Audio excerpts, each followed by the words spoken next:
will now be on the record in 23 TR 2777, State of Kansas versus Anthony Edward Dubus.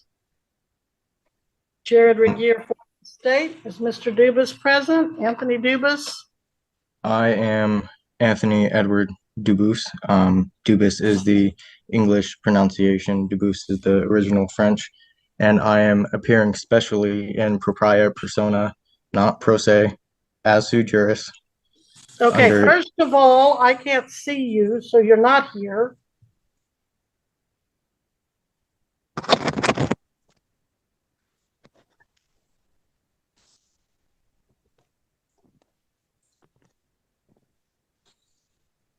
Parents satisfied? Thank you, sir. Now, absolutely. As far as I need to go, well, I need you back here in person.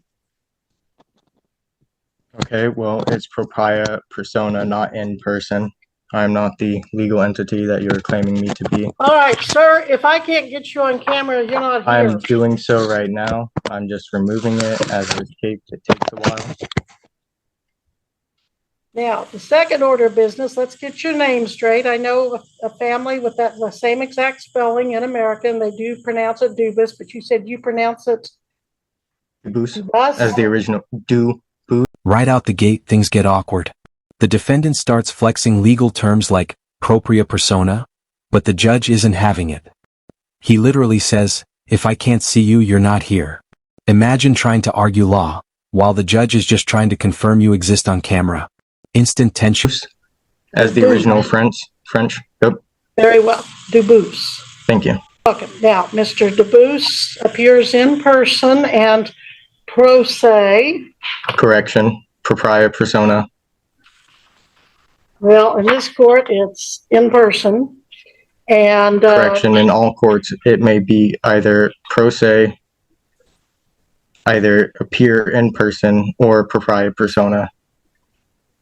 Well, in my years of law school and nearly 40 years of practice, both as an attorney and a judge, it's been in person, and that's what I'm going with, sir. I believe that is just fine. So in any event,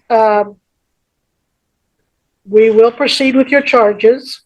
In count one, sir, you're charged with operating a motor vehicle on a highway of this state without having a valid driver's license pursuant to KSA 8-235A.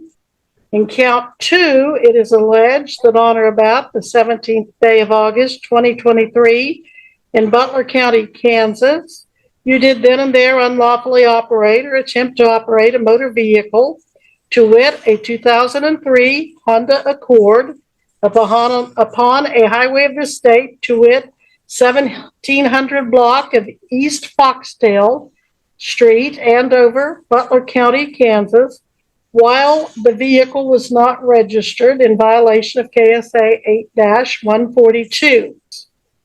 In count three, it is alleged that on or about the 17th day of August, 2023, in Butler County, Kansas, Anthony Edward Dubus,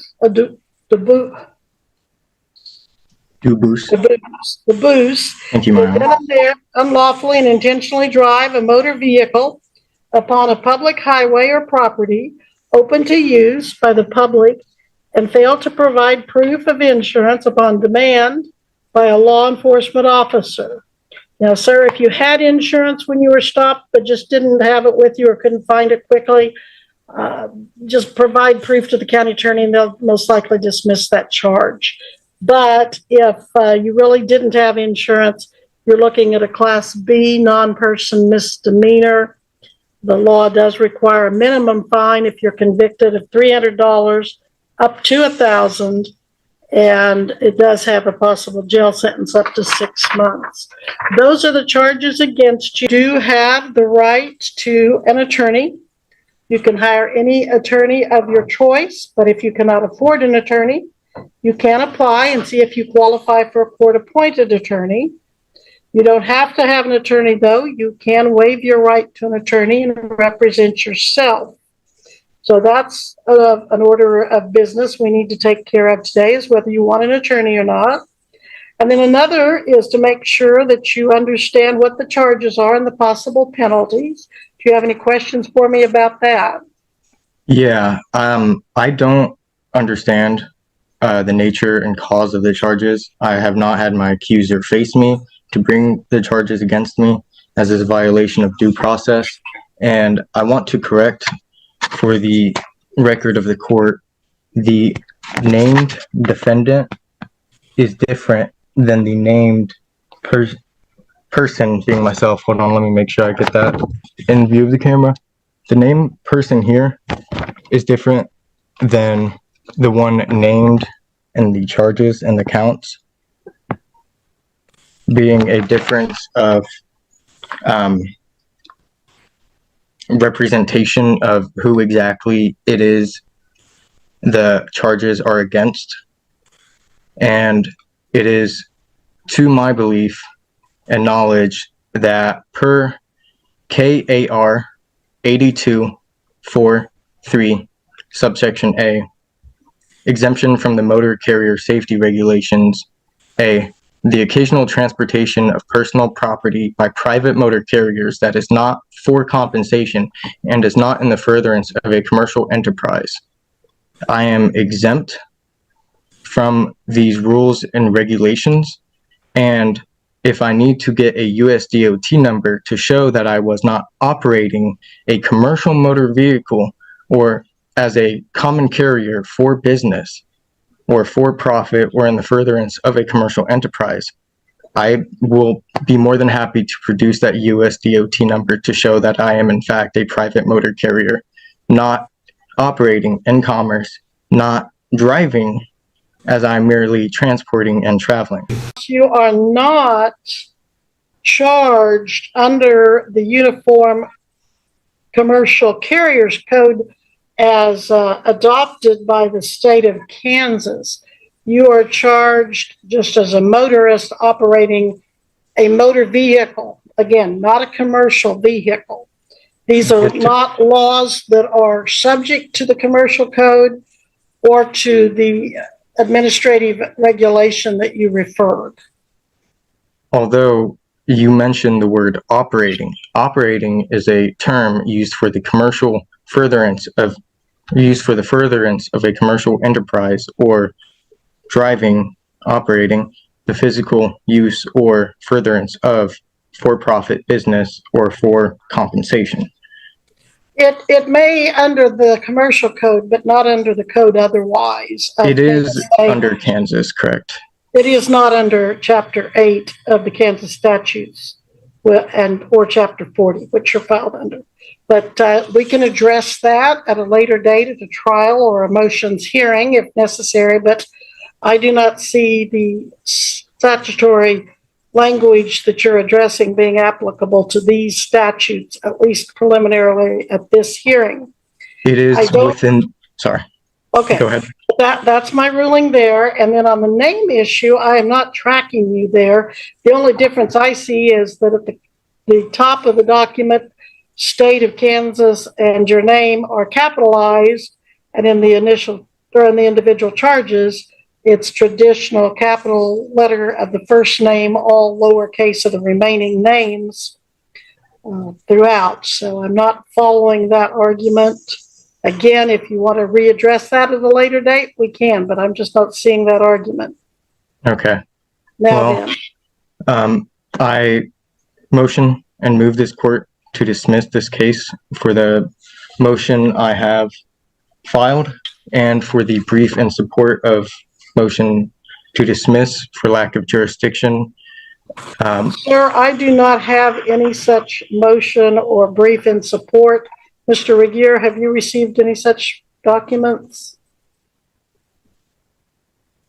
Not to my knowledge, Your Honor. So I fail to see, at least at this juncture, how such a motion is properly brought before the court, unless the court is aware of something that I am not aware of. Well, that's what I'm trying to decide, if it's properly before the court. Mr. Dubois, who did you file the motion and brief with? Well, seeing as your guys' e-file is down for Um, what is it? It's called a ransom malware or something. I cannot e-file. Right, so but you can mail it or you can walk it into the clerk of the court. Have you done that? Yes, I've mailed it. By email, which a And I'm court sorry, clerk when said I could. go ahead, please. I'm sorry I interrupted you. No, you're fine. It was by email, which the court clerk said I could, considering the e-file was down. And I can't really go 20 something miles to do that, considering my personal property was stolen. Judge, When did you email it, sir? When did you email it? A while ago. Judge, Yeah. Yes. we do not accept emailed filings, only faxed or by mail or person. Okay, Oh, I'm I was sorry. told that they do not have fax, so I could not do that. So email would be okay. He may have called the wrong courthouse then. They spent 10 minutes finding my case because your guys' system was down. So I'm fairly certain it was the correct one. Okay. Do you recall which you filed or which court you called? Let me go to my sent. T Stafford at bucokansas.com. I think that might be at the county courthouse, not the district courthouse. Okay. So Is it? Okay. if you want to file something, sir, let's make sure you file it in a fashion that will get it officially recognized. So Ashley, how do you suggest he file motions and the like? He will either need to mail us a copy of it or he can fax file. And is your guys' fax active? Yes, it has been the whole time. Okay. It's And not affected, yes. what's the fax number? Our fax number is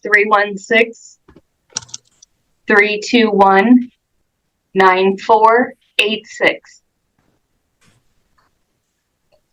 Okay. And my honor, I have one last question. For the nature and cause of these charges, is it a criminal or is it a civil matter?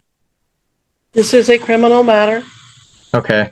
As is a criminal matter, there are two jurisdictions which I may be tried. One is the common law, and the other is a military tribunal. Which of those two do you intend to try me in? I intend to try you in this one, sir. Which is this one? Please elaborate. The criminal one. Well, criminal has two jurisdictions. It is either the common law or it is the military tribunal. Well, sir, we're not going to go into that at this point. Are you refusing to acknowledge to me and tell me the nature and cause of the charges? I have told you the nature and the cause of the charges. You are not elaborating.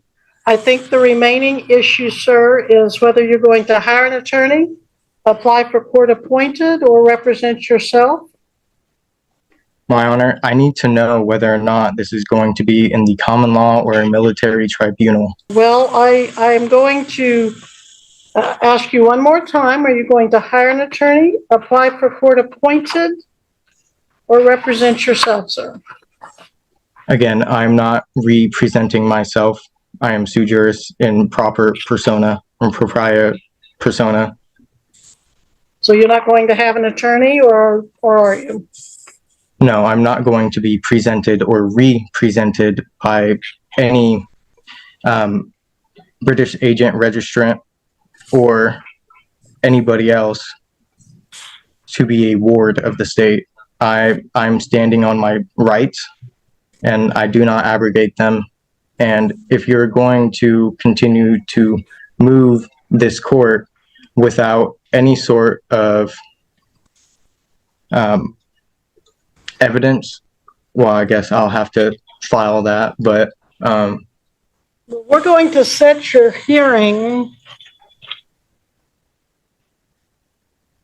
How do you want to plead to the charges first? Then, if you don't want to have an attorney, how do you want to plead to no valid driver's license, My Honor, are you attempting to administer the trust without permission and consent? The defendant claims he's not driving, he's traveling, and therefore exempt from the law. Classic sovereign citizen argument. But the judge calmly shuts it down, saying these laws apply to every driver, not just commercial ones. You can almost feel the judge thinking, not this again.